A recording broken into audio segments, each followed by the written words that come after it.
There is some anger in me that I'm able to touch on that gives us maybe a sense of danger or something at times. Gene Hackman doesn't do interviews anymore. He retired in 2004 and disappeared from Hollywood completely.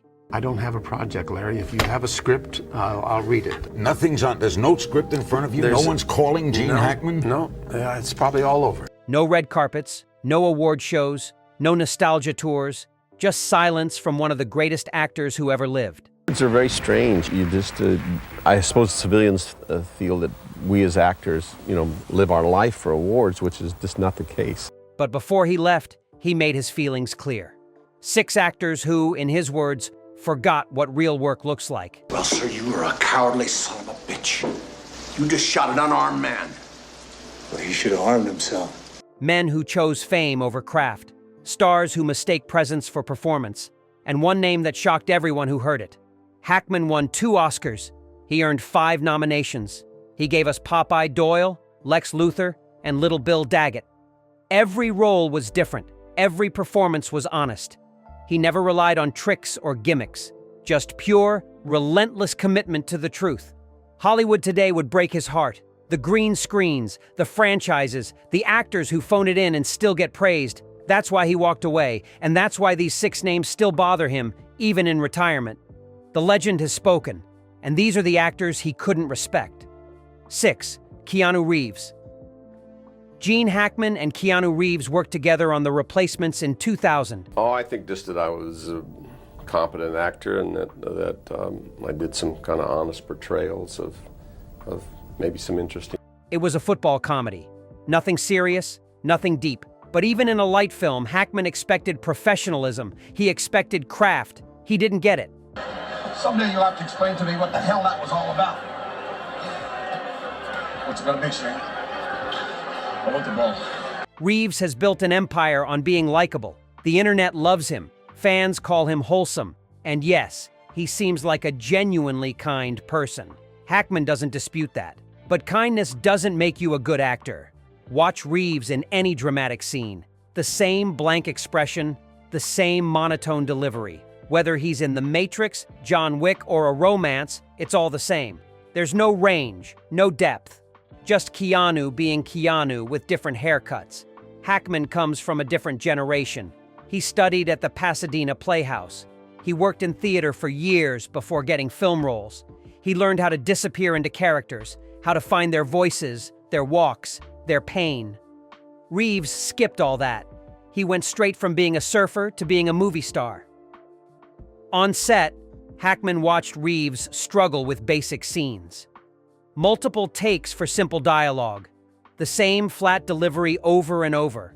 Hackman did his scenes in 1 or 2 takes. He came prepared. He knew his lines.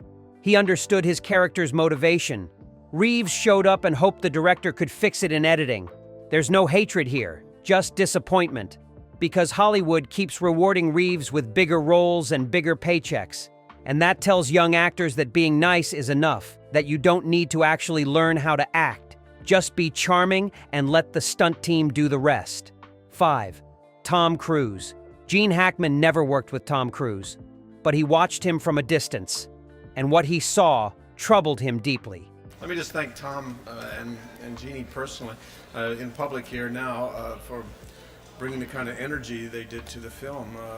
A man who stopped being an actor and became a movie producer who occasionally appears on screen. Cruise does his own stunts. Everyone knows this. He hangs off planes. He climbs buildings.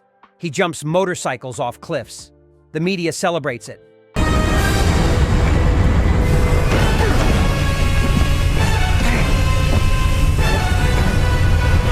But Hackman asks a simple question. Where's the acting? Top Gun Maverick made billions. The audience loved it. But watch Cruise in the dramatic scenes. The same intensity, the same clenched jaw, the same Tom Cruise we've seen for 40 years. There's no character, just Cruise running, flying, and giving inspiring speeches.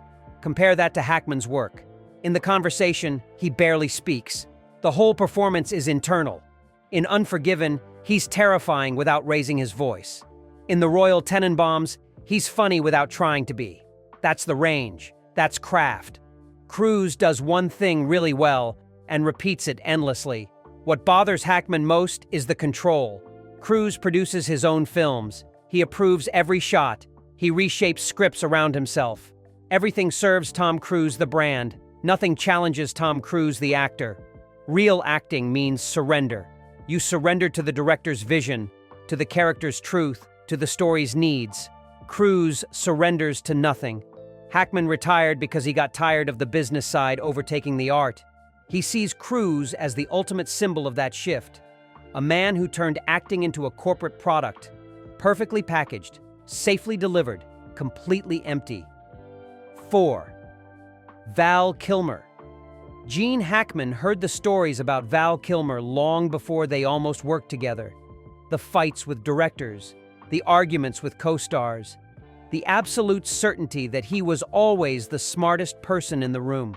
Wes called my agent a couple years ago and wanted to meet me. And so I had lunch with him at a hotel here in New York. And when a project briefly put them in the same orbit, Hackman made sure it fell apart. Kilmer has undeniable talent. Jim Morrison was brilliant. His Doc Holliday in Tombstone was unforgettable. We started a game we never got to finish.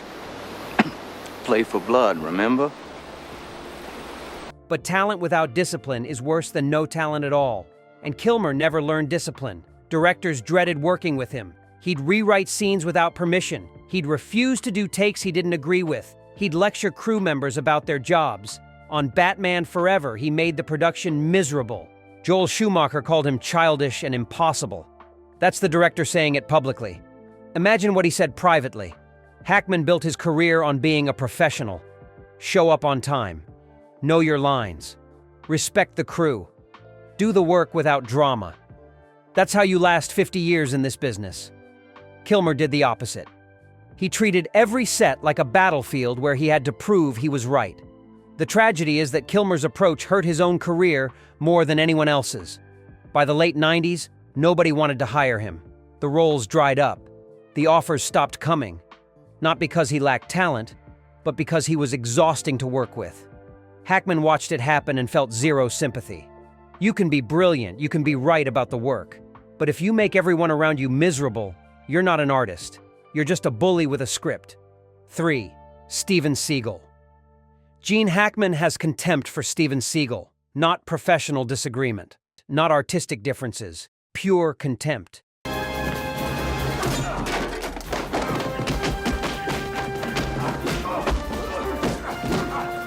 Because Seagal represents everything Hackman despises about Hollywood ego and delusion.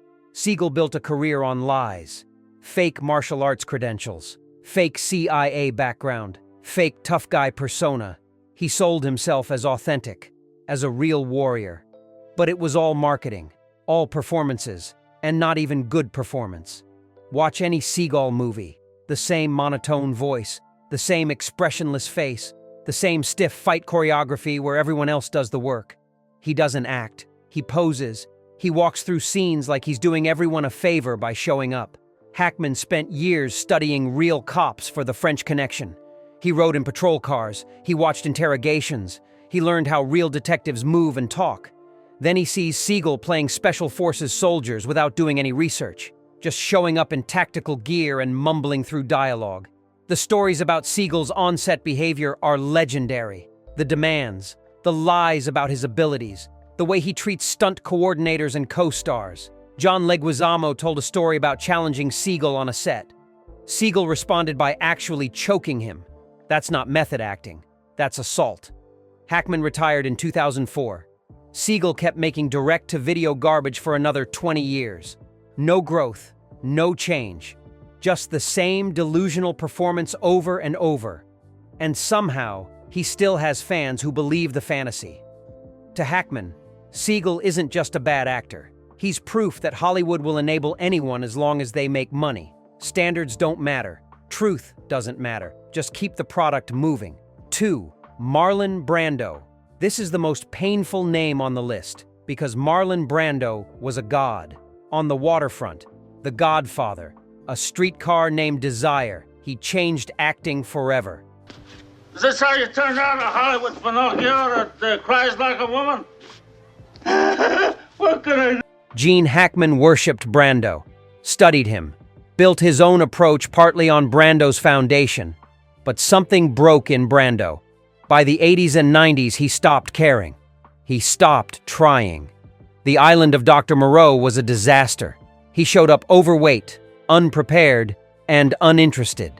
He wore an earpiece so he wouldn't have to memorize lines.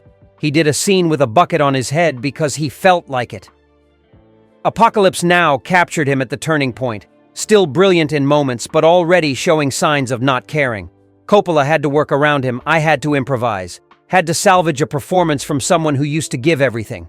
Hackman watched this decline with horror, because if Brando could fall that far, anyone could.